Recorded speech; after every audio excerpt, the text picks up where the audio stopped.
साजिशों का कोई चेहरा नहीं होता और हादसों पर किसी का पहरा नहीं होता। नमस्ते, मैं हूं दिग्विजय सिंह। किसी पार्टी या किसी शख्स की जीत या हार का किसी की जिंदगी पर कितना भारी प्रभाव पड़ता है, इसका जीता जागता उदाहरण है ये केस। एक ऐसा केस जिससे यह समझा जा सकता है कि अगर आपकी मेंटल हेल्थ पर ध्यान नहीं दिया गया तो उसका अंजाम कितना बुरा और कितना खौफनाक हो सकता है। डोनाल्ड ट्रंप की जीत के बाद एक शख्स को इतना तगड़ा झटका लगा कि उसने अपने पूरे परिवार को खत्म कर दिया। इस शख्स ने 5 लोगों की जान ली। जी हां, ट्रंप के राष्ट्रपति चुनाव जीतने के ठीक बाद इस शख्स ने यह कदम उठाया है। इसने अपनी पत्नी को, अपनी पूर्व पत्नी को, उसके दोनों बेटों को मौत के घाट उतार दिया। अपने बेटे की भी मौत कर दी, 7 साल का था। इसके बाद उसने अपनी भी जान ले ली। सोशल मीडिया पर बहुत एक्टिव था, ट्रंप विरोधी बहुत सारे पोस्टर्स, बातें करता था और डॉक्टर के साथ इसकी मानसिक स्वास्थ्य को लेकर हमेशा अनबन रहती थी। बहुत सारी दवाइयां खा रहा था। पुलिस जब अलग अलग घरों में पहुंचती है तो ये 2 घर खत्म हो चुके थे। अमेरिका के मिनेसोटा में 46 साल के एंथनी नेफ्यू, इस शख्स ने यह खौफनाक कदम उठाया और अपने पूरे परिवार को खत्म कर दिया। सबसे पहले एंथनी ने अपनी जो पूर्व पत्नी है एरिन और उसके बेटे जैकब को खत्म किया। पूर्व पत्नी और बेटे को गोली मारकर वो वहां से निकला।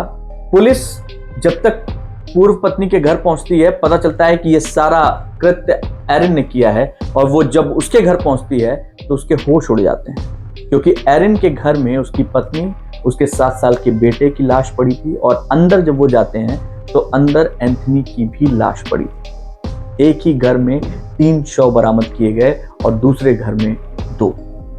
ये पूरी गोलाबारी जो हुई, इसका सारा दारोमदार एंथनी के ऊपर ही था, क्योंकि उसको गोली मारकर पहली पत्नी जो थी उसके घर से निकलते हुए देखा गया था। अब डोनाल्ड ट्रंप के कनेक्शन की बात करें तो एंथनी को ट्रंप बिल्कुल पसंद नहीं करता था। वो सोशल मीडिया पर ट्रंप के खिलाफ पोस्ट करता था। एक अखबार के मुताबिक एंथनी के एक पोस्ट में उसने लिखा था कि ये दुनिया अब शांति से नहीं रह सकती और इसका सबसे बड़ा कारण ये है कि मुझ पर और मेरे परिवार पर लोग गलत विश्वासों को थोप रहे हैं। एंथनी ने अपने सोशल मीडिया पर लेफ्ट विंग और एंटी ट्रंप पोस्ट बहुत बड़ी मात्रा में शेयर किए थे। एंथनी ने जो पूर्व राष्ट्रपति हैं अमेरिका के बराक ओबामा, इनकी फोटो शेयर की, कमला हैरिस की फोटो शेयर की, मतलब जो बाइडेन की फोटो शेयर की। इन लोगों के लिए इसने बहुत अच्छे शब्द लिखे, लेकिन ट्रंप के लिए इसकी जो नफरत थी वो इतनी ज्यादा थी कि इसने हर पोस्ट में ट्रंप के लिए बहुत ही अनुचित बातें लिखी। उसने ये भी लिखा कि मेरी जो मेंटल हेल्थ है उसकी और इस दुनिया की शांति एक साथ नहीं रह सकती। इससे समझ में आता है कि वो मेंटली भी थोड़ा सा परेशान था और डोनाल्ड ट्रंप ने जैसे ही चुनाव जीता और अभी जनवरी में वो शपथ लेंगे, इस बात को वो सह नहीं सके। एंथनी ने मेंटल हेल्थ के बारे में ये भी बताया था कि उसने लिखा था कि एक बड़ा सवाल उठता है कि क्या जो किसी ऐसे नेता का सामने आना जो हमारे ऊपर अपने विचारों को थोप रहा है, ये ठीक है। एक ही झटके में उसने अपने पूरे परिवार को खत्म कर दिया।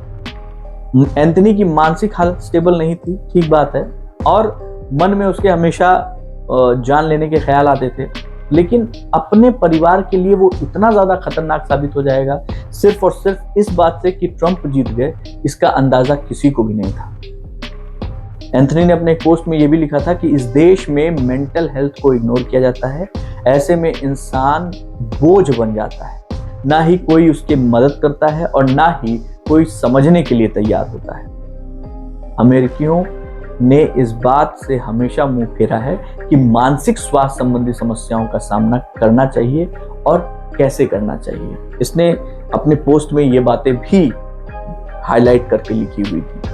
कुल मिलाकर इस घटना के बाद से जो मिनेसोटा शहर है वो चौंका हुआ है, सहमा हुआ है। हर तरफ इस घटना की चर्चा हो रही है। एक शख्स अपने मेंटल हेल्थ को लेकर अपनी उस मेंटल हेल्थ को डोनाल्ड ट्रंप के साथ जोड़ता है, उनकी जीत के साथ जोड़ता है और उसके बाद अपने पूरे परिवार को खत्म कर देता है। इस खबर पर जैसे ही लोगों के पास तक ये खबर पहुंच रही है, लोगों की प्रतिक्रिया सामने आ रही है, बहस छिड़ी हुई है। क्या वाकई इस तरीके की घटनाओं को रोका जा सकता है? और रोका जा सकता है तो कैसे रोका जा सकता है? तो आज क्राइम पथ में इतना ही। जल्द मुलाकात होगी। सतर्क रहिए, सुरक्षित रहिए। जय हिंद।